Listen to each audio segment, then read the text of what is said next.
and welcome to Superpower the Show. I'm Nick Hare. And I'm Regina Joseph.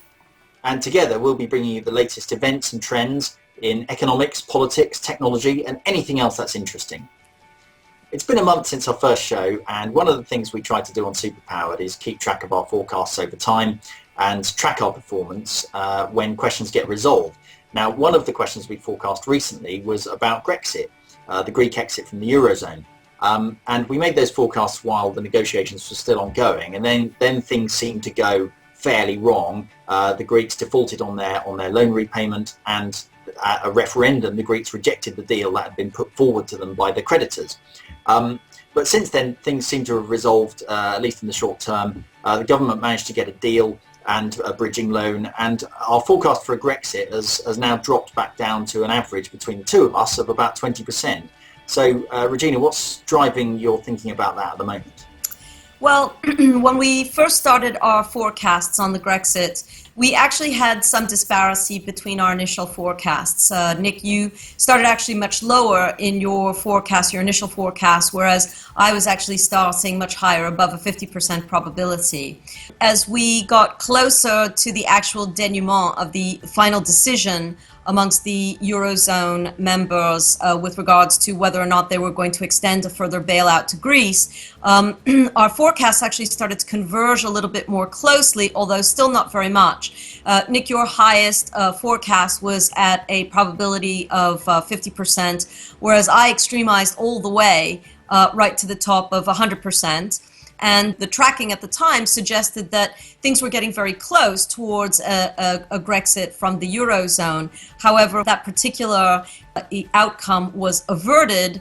And of course, both of our forecasts have actually come down. But the difference or disparity is still quite distinct because currently your forecasts sits 0.1% probability, whereas I'm still hovering a little bit higher than that. I'm at a 0.3. I still believe that there's actually the potential for Greece to exit the Eurozone. It's far less than it was 2 weeks ago when we initially started the forecast, but you have to bear in mind that this particular question's resolution period extends until the end of the year. So I think we've got some room to go, and I still believe that there's a potential chance of that happening, particularly because the debt remains unsustainable, and I think more and more countries are coming around to that perception that this is just yet another attempt at kicking the can down the road.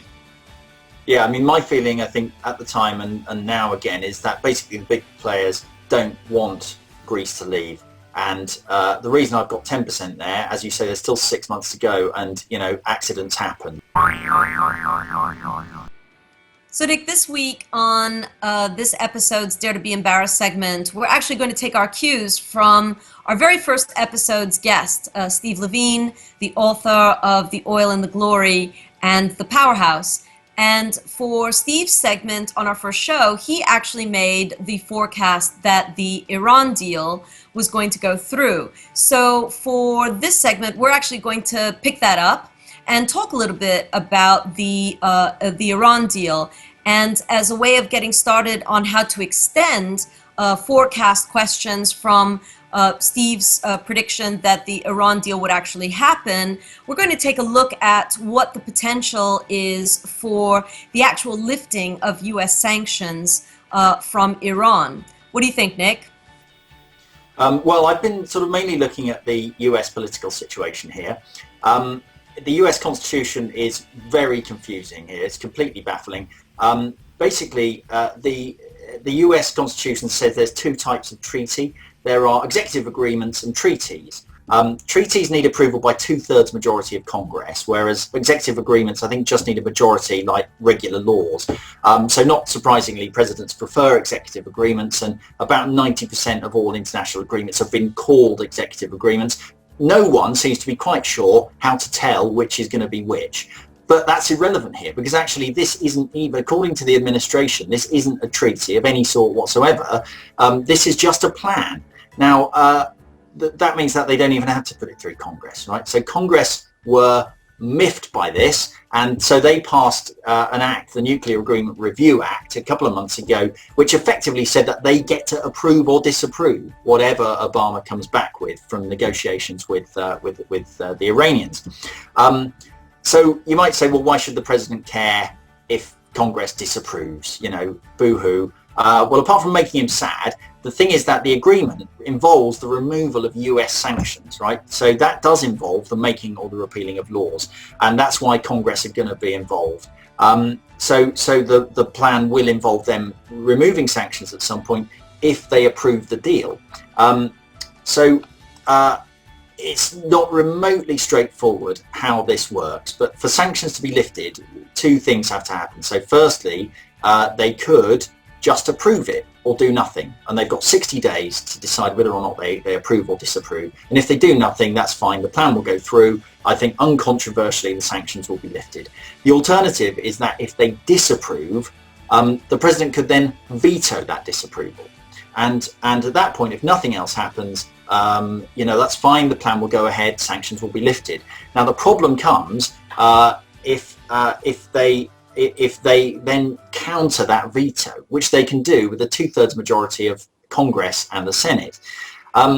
So the key thing is, will Congress do that? Really, that's the key question here from the US side. Now the Republican Party has the majority in Congress and the Senate.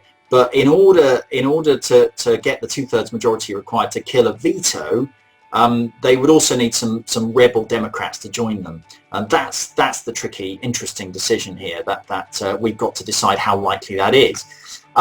One thing to say though is that they can't kill the deal. If you read a lot of the press, it'll look like they're talking about actually killing the agreement that was reached. Now, the agreement that was reached with Iran and the other members of the permanent members of the Security Council is an international agreement, right? So that's going to happen whatever. This is about the lifting of the US sanction regime. There's already a UN sanctions regime which will probably get lifted, and an EU sanctions regime. They're completely unconnected to this. This is about the US lifting its own sanctions regime, and that is fairly stringent, but it is just the US sanctions regime we're talking about. We're not talking about somehow undoing that deal with Iran. So that's the US side of this story. But of course, what's important is that none of that will happen at all unless Iran keeps up its side of the bargain. So I think you've been looking at the Iranian situation, Regina. Yeah, Nick, that's right. Iran also plays a role in whether or not the deal on the table actually leads to the lifting of the U.S. sanctions. The accord over the last week has been scrutinized by members of Iran's own conservative and hardline factions, many of whom have insisted that Ayatollah Khamenei, the supreme leader of Iran, has actually tasked them with finding red line violations in the agreement, finding red line violations in the agreement.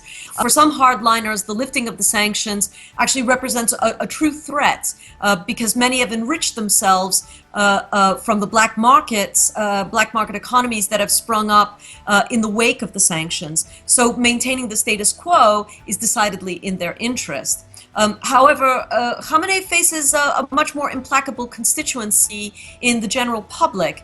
They're desperate to be rid of sanctions. And interestingly, from a demographic perspective, the Iranian public is increasingly younger, more secular, and resistant to some degree to Iran's theocracy. The bloody demonstrations in 2009, which happened around what was perceived as a rigged election, that led to active calls for democratic change and represented one of the biggest threats to the supreme leader. So if the opportunity to to lift the sanctions is rejected, Khamenei will face certainly a very angry and deeply frustrated citizenry that may force a test of his legitimacy. So it didn't come as a big surprise that today, actually, even with all of the conversation in the past week leading to today, it's the end of Ramadan today, and Ayatollah Khamenei made a pronouncement actually suggesting that he did not have red lines violated in the actual text of the agreement that's on the table at the moment. So at least on the Iranian side, when you examine the two key variables in the how the lifting of the sanctions could be affected, at least as far as the Iranian side is concerned, it does appear that Iran will not put any major obstacles in the way of the sanctions being lifted in how this deal will actually get pushed through. So that brings us to an examination of where we start with this forecast. I'm actually going to go in quite high on this forecast. I would say that if we look at the actual forecast question, which is, will U.S. sanctions be lifted from Iran by the 31st of October of 2015, I'm going in pretty high on this one. I would say there's about an 85% probability that it will indeed be, those sanctions will indeed be lifted. What about you, Nick? Yeah, my view is that the Iranians will almost certainly comply with their side of the deal, and so I think there's probably a 95% chance that they will be in a position to have sanctions lifted. The interesting question is what's going to happen in the US. I think here we've got they need the Republicans or the opponents of the deal will need something like 40 or so Democrats to join them in disapproving. Now that there's an election coming up, it would be a big risk for any Democrat, personally, but also for the party itself to join in that disapproval, I think.